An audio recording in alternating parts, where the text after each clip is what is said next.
तो चलिए स्टार्ट करते हैं उस क्वेश्चन के साथ। और ये हमारे पास फर्स्ट क्वेश्चन हमारी स्क्रीन पे देखिए, इसमें लेफ्ट हैंड साइड को राइट हैंड साइड के इक्वल प्रूफ करवाना है। अब ऐसे क्वेश्चन को करने का कोई एक फिक्स स्टैंडर्ड प्रोसीजर नहीं होता। आप चाहो तो लेफ्ट हैंड साइड को प्रूफ करना स्टार्ट करो, आप चाहो तो राइट हैंड साइड को भी प्रूफ करना स्टार्ट कर सकते हैं, और दोनों को भी कई कंडीशन में हम लोग सॉल्व कर सकते हैं। तो सबसे पहले आपने सिलेक्ट करना है कि सबसे इजी टारगेट कौन सा है, लेफ्ट हैंड साइड या राइट हैंड साइड, जिसमें आपको स्कोप दिखे कि आप उसको थोड़ा सा एक्सपेंडेड फॉर्म में लिख सकते हो। तो मेरे हिसाब से यहाँ पे आपको दिख रहा होगा कि ये जो हमारी लेफ्ट हैंड साइड है ये a माइनस बी का होल स्क्वायर की तरह आपके पास दिख रही है। तो it is a minus b का होल का स्क्वायर। ऐसी कंडीशन में हम a माइनस बी के होल स्क्वायर से इसको खोल देते हैं। वो कितना होता है हमारे पास, a square plus b square minus 2ab cosecant theta cot theta. यहाँ तक हमारे पास कंडीशन है। अब हम लोग स्क्वायरिंग से कुछ नहीं कर सकते क्योंकि कोसेकेंट और कॉट की कोई डायरेक्ट रिलेशन नहीं है। जब भी ये वाले क्वेश्चन करते हैं आपने एक चीज़ और ध्यान रखनी, इन तीन आइडेंटिटीज़ का हमेशा ध्यान रखें। एक 1 plus tan square theta is always equal to secant square theta, 1 plus cot square theta is equal to cosecant square theta, और sine square theta plus cos square theta is equal to 1। ये मेरे पास एक condition है। अब देखिए यहाँ पे हमारे पास इससे ज़्यादा का स्कोप नहीं है। तो सबसे इजी कंडीशन क्या होती है, जब हमें कुछ समझना है इसी क्वेश्चन में क्या करना है, तो हमने सारी आइडेंटिटीज़ को साइन और कॉस की फॉर्म में चेंज कर देना है। तो यहाँ पे हम लोग कोसेकेंट को 1 अपॉन साइन स्क्वायर थीटा लिख सकते हैं, प्लस कॉट को cos square theta upon sine square theta लिख सकते हैं, और minus 2 into 1 by sine theta लिख सकते हैं, और इसको cos theta by sine theta इस तरीके से लिखा जा सकता है।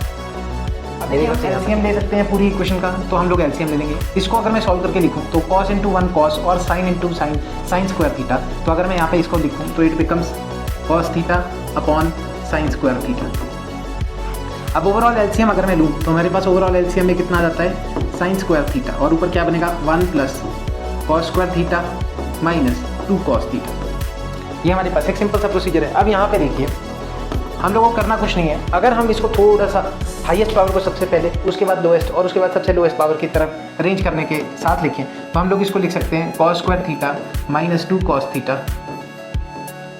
Plus 1 whole upon sine square theta, इस कंडीशन के साथ। अब अगर आप इस कंडीशन को ध्यान से देखें कि यहाँ पे एक बार स्क्वायर है कॉस का, एक बार ही पावर उसकी 1 है, और अगली बार में तो वो है ही नहीं। तो ऐसी सिचुएशन में हम लोग इसको एक और कंडीशन में तोड़ सकते हैं। अगर लेट कर दीजिए कि हमारे पास ये कॉस थीटा ना होता और इसकी जगह पे एक्स होता, अगर यहाँ पे ये कॉस थीटा ना होता और इसकी जगह पे एक्स होता, let's cos theta is equals to x, तो मेरे पास यही सेम कंडीशन किस तरीके से दिखती, यही सेम कंडीशन को मैं ऐसे लिख सकता था x square minus 2x plus 1।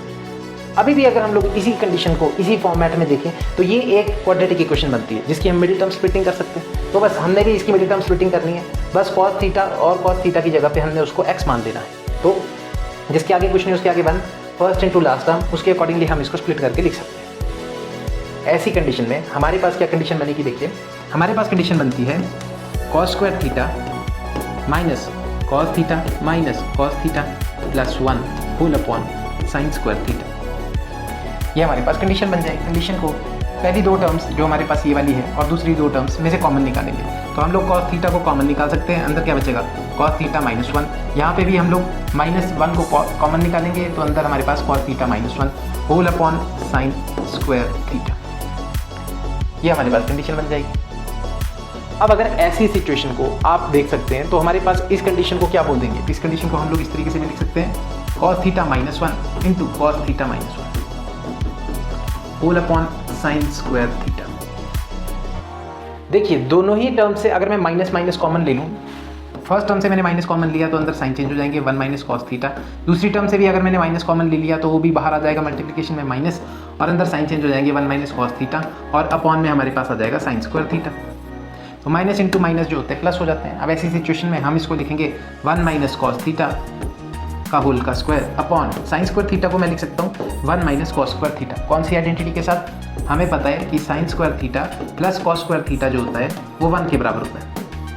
अब इस कंडीशन को जब हम लोग सॉल्व करते हैं इस स्टेप के बाद हम जब इसको तोड़ेंगे तो ये a square minus b square की प्रॉपर्टी दिख रहा है आपको, तो हमारे पास क्या बन जाएगा 1 minus cos theta upon 1 minus cos theta into 1 plus cos theta, और ये इसका होल का स्क्वायर भी।